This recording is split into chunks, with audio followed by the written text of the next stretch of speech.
हम अब चोरी किए, हमको हाफ मर्डर का केस लगा दिएगा, 353 लगा दीजिएगा, 420 का केस लगेगा, कौन एफआईआर किया है? उल्टा उस पे केस लग सकता है। संविधान जो है सब पे लागू होता है, वो नहीं देखता है कि आप कौन है क्या है, आप अंबानी हो चाहे कुछ भी हो। अगर आप गलत लगा रहे हैं तो आप पे भी कटआउट होगा, आपके भी केस होगा। हम खुद एक राजपूत है और हम अपने समाज को भी यहाँ जागरूक कर चुके हैं। अभी हमारे विधानसभा क्षेत्र में एचईसी एक बड़ी प्लांट है, वो बंद होने के कगार पे क्यों आ गई? क्योंकि वहाँ पे एक तरह से उद्योग नीति नहीं है। वहाँ के जो विस्थापन लोग हैं उनको इधर उधर फेंक दिया गया, उनका विस्थापन नीति लागू नहीं किया गया, इसलिए गाड़ी तोड़फोड़ किया है। जैसे कार्यालय के बाहर बिल्डिंग तोड़ने का प्रयास किया है। बिल्डिंग टूटे वाला है जी, जेसीबी लेके जावे तब टूटता है, बिल्डिंग टूटता है। ये सब झूठा आरोप है। और गाड़ी तोड़ा है, किसका गाड़ी तोड़ा?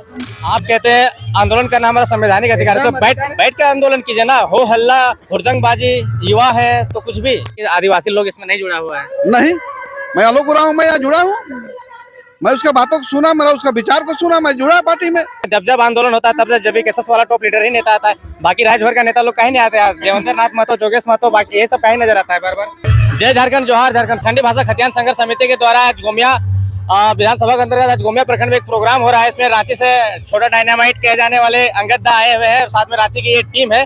लेकिन सबसे पहले सबसे ज्वलंत मुद्दा अभी झारखंड में है कि जेएसएससी के द्वारा जो एग्जाम सीजीएल का कंडक्ट कराया जा रहा था, उस एग्जाम में धांधली हुआ, कहीं ना कहीं पेपर लीक का मामला निकल करके सामने आया। छात्र लोग आंदोलन किए, जेएसएससी कार्यालय के घेराव किया, उसमें तोड़फोड़ हुआ और उस तोड़फोड़ मामले में जो है एफआईआर दर्ज किया गया। छात्र आंदोलन में अंगद जी भी एक्टिवेट रहते हैं और बाकी इनके तमाम जो टीम है जेबी केसेस वो भी एक्टिवेट रहते हैं। तो इनसे जुड़ते हैं और बात करते हैं कि जो जेएसएससी के द्वारा जो जेएसएससी में जो आंदोलन किया जा रहा था, जो इतना हार्ड केस क्यों लगाया गया? सबसे पहले जोहार देता हूं। जोहार।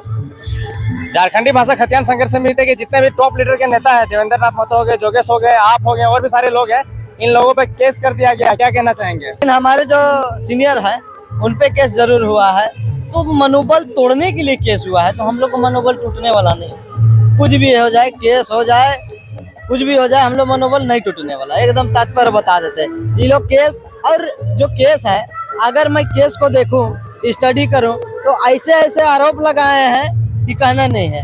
अगर हम देखते हैं, अगर हम उल्टा केस करेंगे 420 का केस लगेगा, ठीक है। फिर अगर देखेंगे 167 का केस लगेगा। कैसे? तो आप सरकारी ओहदे पे रह के जो है कानून का उल्लंघन कर रहे हैं। दूसरी बात 420 गलत आरोप कैसे लगा दीजिएगा? अगर हम लोग चाहेंगे तो हम लोग भी कर सकते हैं। आरोप गलत कहाँ है? आपने गाड़ी तोड़फोड़ किया है, जैसे कार्यालय के बाहर बिल्डिंग तोड़ने का प्रयास किया है। बिल्डिंग टूटे वाला है जी, जेसीबी लेके जावे तब टूटता है, बिल्डिंग टूटता है। ये सब झूठा आरोप है। और गाड़ी तोड़ा है, किसका गाड़ी तोड़ा? फुटेज दिखाए, ऐसे थोड़ी होता है।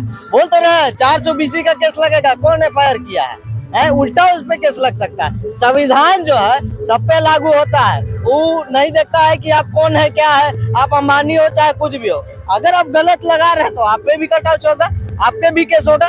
किस लिए? आप गलत आरोप तो नहीं लगा सकते। मौलिक अधिकार का नाम सुने होंगे, मौलिक अधिकार हमें जीवन जीने का अधिकार है। फिर संवैधानिक अधिकार जो हम लोग का आंदोलन करने का अधिकार है, आंदोलन हम लोग संवैधानिक किए, गैर संवैधानिक तो नहीं किए। और अगर बात होती है वहाँ लाठीचार्ज हुई, कहीं ना कहीं एक हाथ से ताली नहीं बजता, क्लियर बता देते हैं, एक हाथ से कभी ताली नहीं बजता है। तो वही बात है कि छात्र, हमने जहाँ तक फुटेज देखा है तो वहाँ हमको नहीं लगा कि छात्र जो है उग्र हो रहे, हमको नहीं दिखा, ठीक है। तो लाठीचार्ज किस मकसद से हुआ, क्या हुआ, वो तो जो एफआईआर की है वही बताएंगे, हम इसमें कुछ नहीं बोल। आप कहते हैं आंदोलन करना हमारा संवैधानिक अधिकार है, तो बैठ कर आंदोलन कीजिए ना। हो हल्ला, हुड़दंगबाजी, युवा है तो कुछ भी। अच्छा, ऐसा है कि आप देखे होंगे, आप माननीय कोर्ट जाइए चाहे हाई कोर्ट जाइए, बिना सबूत का कोई सुनवाई नहीं होता।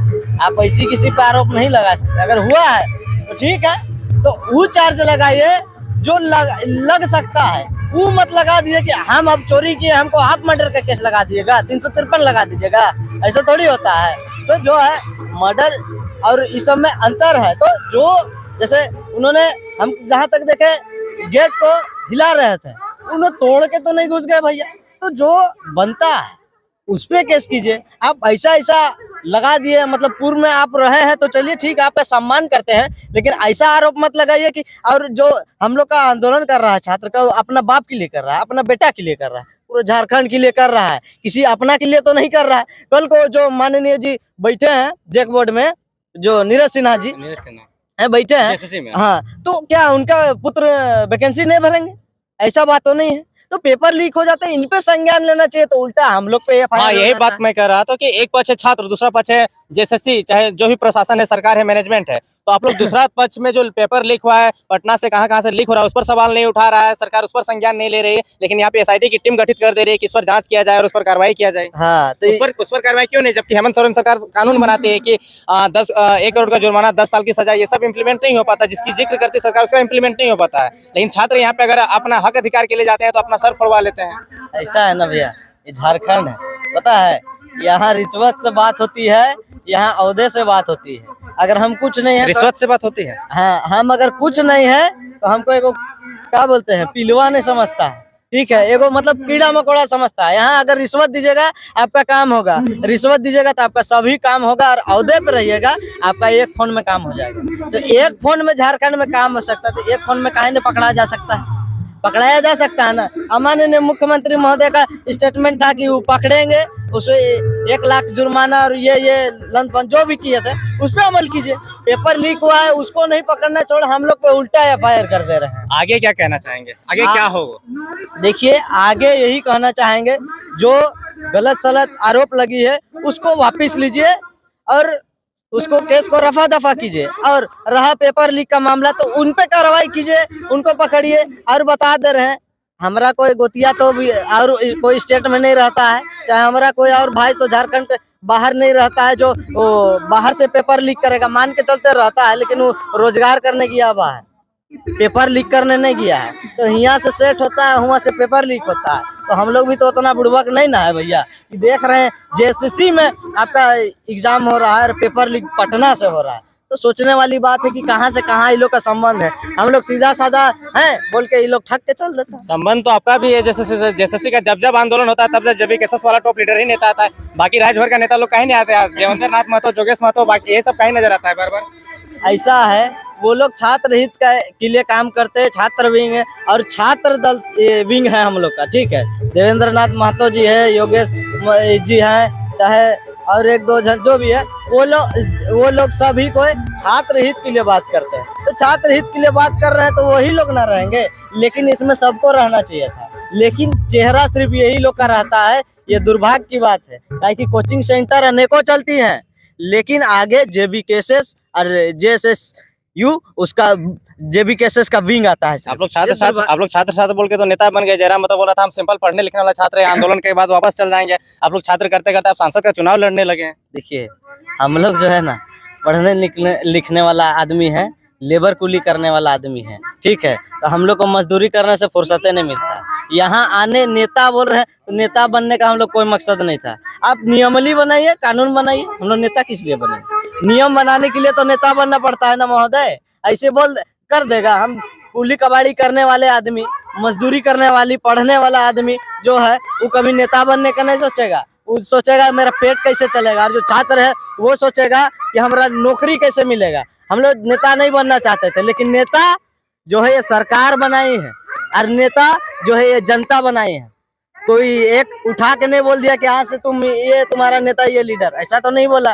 तो जो है हम लोग नेता नहीं बनना चाहते थे, जो है हम लोग का वैकेंसी हो जाए, हम लोग को नौकरी मिल जाए। छात्र का एक ही सोच रहता है, हम लोग को नौकरी मिल जाए, और मजदूर का एक ही जो है रहता है कि हमको रोजगार, पेट पालने के लिए बस एक रोजगार। वो सब बात छोड़िए, अगर आप राजनीति में उतर गए हैं तो तैयारी कैसा है? जयराम महतो, JB केसस जो टीम लड़ रही है लोकसभा चुनाव, उसका तैयारी कैसा है आपके एरिया में? देखिए, ये जनता ही उठाई है, ये जनता ही तय करेगी कि हम लोग क्या करने जा रहे हैं और क्या करेंगे, हम लोग का अगला स्टैंड क्या रहेगा, जो जनता ही बताएगी। हम खुल के बता देंगे तो बोलेगा अपना पार्टी का कोई भी वाहवाही करता है, हम वाहवाही करने वालों में से नहीं। जनता बताएगी कि हम 24 में क्या करना चाहते हैं और 24 में किसको देखना चाहते हैं। आप भी गाँव घर में घूमते हैं, एरिया में घूमते हैं, कैसा माहौल है? देखिए, माहौल तो खुदे आप देख रहे हैं कि अगला पार्टी लोग हम लोग को गिराने में लगा है, झूठ मूठ का FIR करने में लगा है।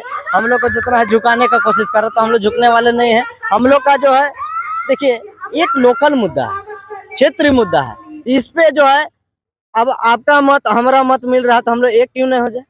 वही बात चल रहा है ना झारखंड में, नवनिर्माण करने का बात चल रहा है। ताकि इतना दिन में 23 साल में किसको नहीं देखा? भाजपा, कांग्रेस, आजसू, JMM किसको नहीं देखा? सबको देख लिया।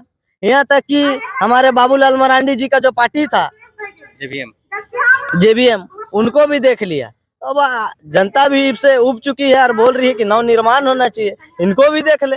छात्र नवनिर्माण के लिए जयराम ही कर सकते हैं। निर्माण के लिए सब कर सकते हैं, लेकिन लीडरशिप करने के लिए वैसा कोई फेस आया नहीं ना जी। आम जनता भी उन्हीं को प्यार दे रही है, तो उनका क्या कहना है। हमारे साथ में एक और है, आप कहाँ से आए हैं सर? सर राजेश में आए हैं। क्या है आप जेबी केसेस में कुछ कार्यकर्ता है क्या? अपना परिचय बताइए। मैं राजेश से आया हूँ, मेरा नाम आलोकपुरा हुआ। जेबी केसेस का मैं एक सदस्य हूँ पार्टी का। क्या कहना चाहेंगे आप? रांची से चल करके गोमिया आ गए हैं, जुमरा पहाड़ इधर का खास फेमस चीज है, क्या चीज समझ करके आप 100 किलोमीटर या 150 किलोमीटर का दूरी करके आए इस प्रोग्राम को देखने के लिए? मैं जो जेबी केसेस का जो है जो संगठन है, उसका जो मांग है, जो झारखंड का जो उसका जो झारखंड का जब व्यवस्था के लिए जो मांग उठाया है, मैं उसके लिए मैं समर्थन भी किया और मैं उसी चलते मैं जेबी केसेस में मैं ज्वाइन भी किया पार्टी में। और मैं जयराम बाबू आज जो आवाज़ उठा रहे हैं, झारखंड राज्य 23 साल 24 साल होने के बाद है, मगर आज तक हम लोग को ठाका महसूस लगता है। और आज पहली बात देखें कि जयराम बाबू ने किसी ने आवाज़ उठाया है और आवाज़ उठा के जनता का हित के लिए बात कर रहा है, पूरे झारखंड के लिए बात कर रहा है, किसी जाति विशेष से बात नहीं कर रहा है। ये लोग जब हम पार्टी ज्वाइन नहीं किए तो लोग बोलता था कि भाई महतो पार्टी है आलोक जी, अब उरांव जी क्यों जा रहे हैं। अरे जो अच्छा बात करेगा, झारखंड के हित के लिए बात करेगा, मैं उस पार्टी में काम करूँगा, जाऊँगा। लेकिन जयराम के ऊपर तो आरोप लगते रहता है कि महतो का पार्टी है, बाकी आदिवासी लोग इसमें नहीं जुड़ा हुआ है। नहीं, मैं आलोक उरांव, मैं यहाँ जुड़ा हूँ, मैं उसका बातों को सुना, मैं उसका विचार को सुना, मैं जुड़ा पार्टी में। तमाम आदिवासी लोग को क्या कहना चाहेंगे कि जयराम कैसा विचारधारा को एस्टेब्लिश अपने अंदर लाना चाहिए, अपने एरिया में फैलाना चाहिए कि क्या? एकदम फैलाना चाहिए। जेबी केसेस आप लोग एरिया में किस प्रकार से विस्तार कर रही है और क्या लोकसभा चुनाव में इसका वर्चस्व रहेगा, पकड़ रहेगा? एकदम वर्चस्व रहेगा, एकदम रहेगा, पकड़ रहेगा एकदम। हम लोग काम कर रहे हैं क्षेत्र में। कुछ हमारे साथ में और भी लोग जुड़े हुए हैं। ये सर आप कहाँ से आए हैं? सभी को जोहार, मैं शिवराज सिंह रांची से आया हूँ। क्या सोच के आया आप जयराम महतो का सभा देखने के लिए गोमिया विधानसभा क्षेत्र? ये तो आपका क्षेत्र भी नहीं पड़ता, लेकिन इतने दूर से क्या कुछ जानने के लिए आए? बात ऐसा है कि मैं जब से आंदोलन शुरू हुआ हूँ तब से मैं जयराम दा के साथ लगा हुआ हूँ संघर्ष में। और हमारा मांग क्या था? सर्वप्रथम हमारा मांग था 1932 खतियान को लागू करना। पहले भाषा आंदोलन हुआ, भाषा आंदोलन से जब खतियान आंदोलन में आया, कि भाषा आंदोलन एक प्रति क्षेत्र का था, तो उस समय मैं नहीं जुड़ पाया। लेकिन जब खतियानी आंदोलन हुआ, जब 1932 की मांग, झारखंडियों की पहचान 1932 की खतियान, तब हम यहाँ पर आए। और तब से हम अभी तक जयराम दा के साथ, जब तक उनका नियम, उनका नीति जब तक रहेगा, तब तक हम जयराम दा के साथ रहेंगे। कहाँ पहुँचाना चाहते हैं जयराम महतो को? सीएम के पद तक पहुँचाना चाहते हैं जयराम दा को हम लोग। अच्छा, आप लोग एरिया में किस प्रकार से विस्तार वगैरह चल रहा है? क्योंकि बहुत सारे लोग जब वोट आता है तो जाति के नाम में, धर्म के नाम में वोट जाते हैं। अभी देख सकते हैं कि अभी राम मंदिर बना, तो उस मुद्दे पर भी कई लोग वोट मांगने का प्रयास करेंगे। देखिए, हमारा हटिया विधानसभा क्षेत्र पड़ता है और हम खुद एक राजपूत जाति से आते हैं। और आप देखेंगे कि यहाँ पे अधिकतर बहुत कुछ सुनने का या आदिवासी नहीं आ रहे, आप ही के माध्यम से भी सुनने का आदिवासी नहीं आ रहे, जनरल नहीं आ रहे, महतो ही केवल आ रहे हैं, राजपूत वगैरह खास करके बहुत कम दिखते हैं। तो आप देखिए, हम खुद एक राजपूत है और हम अपने समाज को भी यहाँ जागरूक कर चुके हैं। और हमारी केवल मांग है, जो नियम और नीति की बात करेगी, जाति विशेष, धर्म विशेष के यहाँ पे कोई राजनीति नहीं चल रहा है, चाहे वो किसी भी जाति के हो। जो हमारे साथ है, हमारे साथ खड़े हैं, हमारे नियम और नीति को जो आधिकारिक रूप से मान रहे हैं कि हाँ, हम लोग का क्या मांग होना चाहिए, 1932 खतियान होना चाहिए, नियोजन नीति होना चाहिए, स्थानीय नीति होना चाहिए, उद्योग नीति होना चाहिए। अभी हमारे विधानसभा क्षेत्र में HEC एक बड़ी प्लांट है, वो बंद होने के कगार पे क्यों आ गई? क्योंकि वहाँ पे एक तरह से उद्योग नीति नहीं है। वहाँ के जो विस्थापन लोग हैं उनको इधर उधर फेंक दिया गया, उनका विस्थापन नीति लागू नहीं किया गया।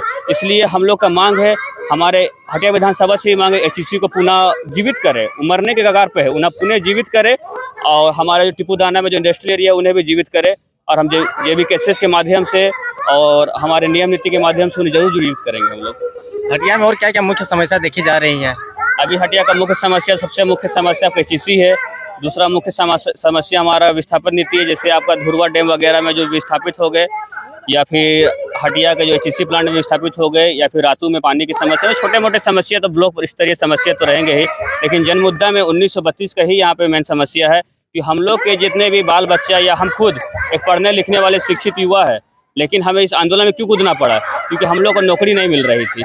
नौकरी कैसे मिलेगी? जब तक हम लोग की पहचान नहीं होगी। हम लोग की अगर पहचान बनेगी 1932 खतियान के आधार पर, या जो भी लास्ट सर्वे जैसे CNT एक्ट हो, SPT एक्ट हो, जो भी last survey of tendency act के आधार पे हम लोग की जो पहचान बनेगी, झारखंडियों की पहचान बनेगी, तभी हमें यहाँ पे मूलवासी की दर्जा मिलेगी और तभी हम लोग का नियोजन होगा। लेकिन कई लोग तो ये धारणा बैठा के रखे हैं कि जो लोग फॉरवर्ड कास्ट के होते हैं, जनरल कास्ट के होते हैं, वे लोग कभी चाहते ही नहीं कि यहाँ पे CNT SPT पैसा कानून लागू हो।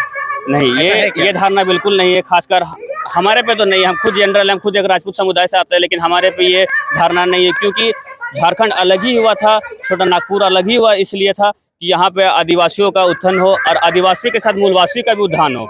हम खुद यहाँ के मूलवासी है। 1908 सर्वे में भी हमारा नाम दर्ज है, हमारे पूर्वजों का। 1800 जो सर्वे पहले सबसे पहले जो सर्वे हुआ था, वहाँ पे हमारे पूर्वजों का दर्ज है। हमारा 4 जगह खतियान है, चाहे वो हेतु में हो, चाहे राजधानी चुटिया में हो, या फिर आपका लोहरदगा में हो। हमारा 4 खतियान यहाँ पे चालू है, चारों में हमारा नाम है। तो मूलवासी कभी भी ये नहीं चाहेंगे कि CNT SPT एक्ट ना आए या फिर 1932 खतियान लागू ना हो। तो ये थे हमारे साथ में शिवराज सिंह जी, जो कास्ट से, राजपूत कास्ट से आते हैं, लेकिन कई लोगों का धारणा है कि महतो का पार्टी है, आदिवासी नहीं है, जनरल कास्ट नहीं है। तो देख सकते हैं ये हमारे सामने में है। बाकी ये वीडियो कैसा लगा आप कमेंट सेक्शन में बता सकते हैं। वीडियो देखने के लिए धन्यवाद। जोहार।